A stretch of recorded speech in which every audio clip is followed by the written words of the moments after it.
Aujourd'hui, je vous ramène dans mon coin de pays, centre-sud, pour vous parler de la rue Ontario. D'ailleurs, la rue Ontario porte pas son nom en l'honneur de la province, mais bien du lac. Jadis, il y avait aussi une rue Huron et une rue Erie, mais elle n'existe plus aujourd'hui. Donc, pour cette vidéo, on va se concentrer sur le tronçon entre les rues Saint-Hubert et le métro Iberville. On commence d'abord avec la brasserie Le Cheval Blanc, qui fait sa propre bière. Cet endroit est un débit de boisson depuis 1924, mais c'est le Cheval Blanc depuis 1940.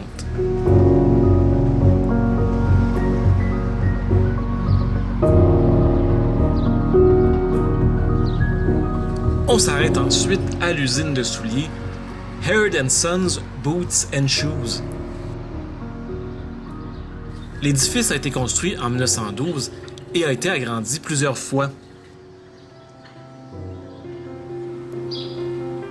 À son apogée, l'usine comptait plus de 250 travailleurs.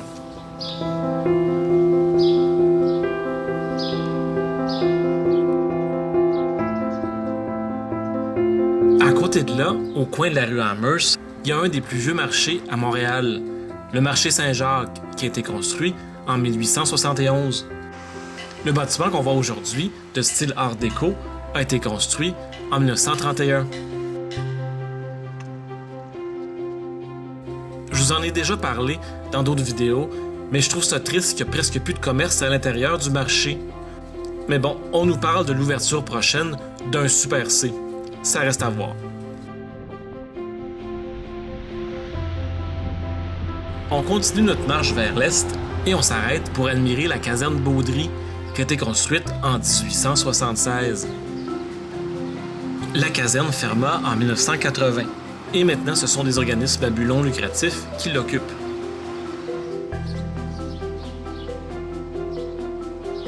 On arrive à l'église Sacré-Cœur de Jésus. Remarquez son magnifique clocher tout en bois qui va très haut dans le ciel.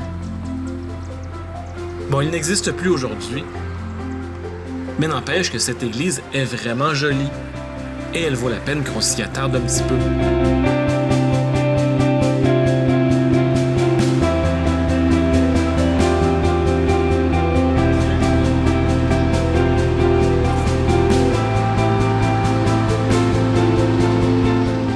On arrive maintenant au cabaret Le Lion d'Or, qui existe depuis 1930. C'est dans les années 40 et 50 que le cabaret a connu ses années les plus fastes. Willy Lamotte, Fernand Gignac, Alice Robbie venaient chanter ici. Mais après ça, la mafia s'est un peu emparée de la place.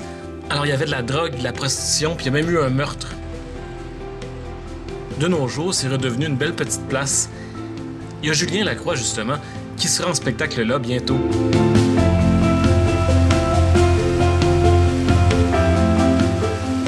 On se permet maintenant une petite pause au Parc des Faubourgs, un magnifique parc au pied du pont Jacques-Cartier. On se rafraîchit près de la fontaine, tout à côté de l'église Notre-Dame de Guadalupe. Je veux vous parler maintenant des murales de Laurent Gascon. Il s'agit en fait de mosaïques de céramique, à l'image de grands artistes québécois. On a Robert Gravel, Raymond Lévesque, Yvon Deschamps, Margeau et Paul Buissonneau. Laurent Gascon en a aussi fait quelques autres, un peu plus loin sur Ontario, dans l'Est. La préférée n'existe que depuis novembre dernier. Et c'est une murale qui s'appelle « Donnez-moi de l'oxygène » à l'effigie de Diane Dufresne. Un titre très approprié puisque la murale est sur le mur d'une caserne.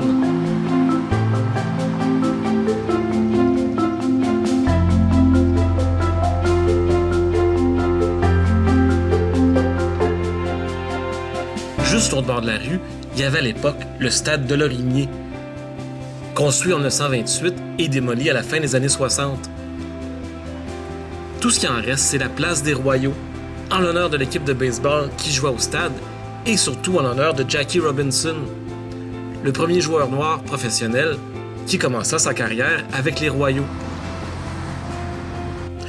Maintenant, à cet endroit, il y a l'école Pierre Dupuis. Le stade de Lorimier était assez gros. Il pouvait contenir 25 000 personnes.